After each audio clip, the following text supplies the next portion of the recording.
হুন্না লিবাসুল লাকুম ওয়া আনতুম লিবাসুল লাহুম। অপরদিকে আল্লাহ তাআলা বলে ওয়া আশিরুহুন্না বিল মারুফ, তোমরা তাদের সাথে সৎভাবে ব্যবহার করো, ভালো ব্যবহার করো, ভালো আচরণ করো। এই আদেশ কার? আল্লাহর আদেশ। একটু আমরা মত পার্থক্য এবং অ্যানালাইসিস করে আমরা বুঝতে পারি মোট কথা ইসলামে নারীর মর্যাদা অতুলনীয়। যেমনি ভাবে একজন মেয়ে যখন নাবালিকা থাকে, যখন তার বাবার ঘরের ভিতরে থাকে, তখন একজন নারীকে ওই বিবাহ দেওয়ার পূর্ব পর্যন্ত একজন বাবার অধীনে থাকে, অর্থাৎ মেয়ের কোনো চিন্তা নাই, টেনশন নাই। ছেলে যখন বালেগ হয়ে যায় তখন বাবার উপরে ছেলের কোনো খরচ বহন করার বাবার কোনো দায়িত্ব নাই। কিন্তু মেয়ে যখন বালেগা হয়ে যায় বিবাহ পর্যন্ত বাবার উপরে সকল দায়িত্ব হলো বাবার উপরে। তারপরে গেল এই অবস্থা, যখন বিবাহের পরে অবস্থান আসবে তখন ইসলাম নারীকে কি মর্যাদা দিয়েছে।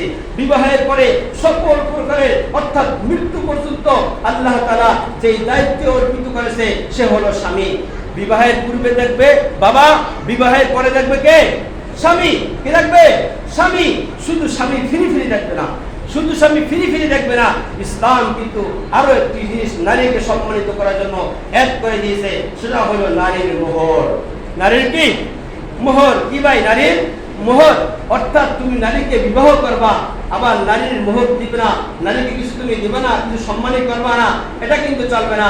তাহলে বলেন ছোট অবস্থায় আমার ইসলাম নারীকে সম্মানিত করেছে, বিবাহের পরে স্বামীর থাকার সময় পর্যন্ত মৃত্যু পর্যন্ত স্বামীর উপরে দায়িত্ব দিয়েছে।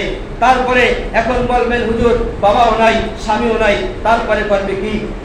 তারপরে একজন নারীর দায়িত্ব অর্পিত হয় তার সন্তানদের উপরে। কার উপরে? তার সন্তানদের উপরে। বলবেন হুজুর তার বাবাও নাই, তার স্বামীও নাই, তার সন্তান নাই, তাহলে তালাক প্রাপ্ত হলে একজন মহিলা এবং একজন নারী সে কোথায় যাবে? সেটারও কিন্তু ব্যবস্থা ইসলাম করে রেখেছে। তারপরে একজন নারীর দেখাশোনার দায়িত্বর ভার করবে তার বাবা অথবা তার ভাই অথবা তার দাদা, বাবা ভাই অথবা দাদা।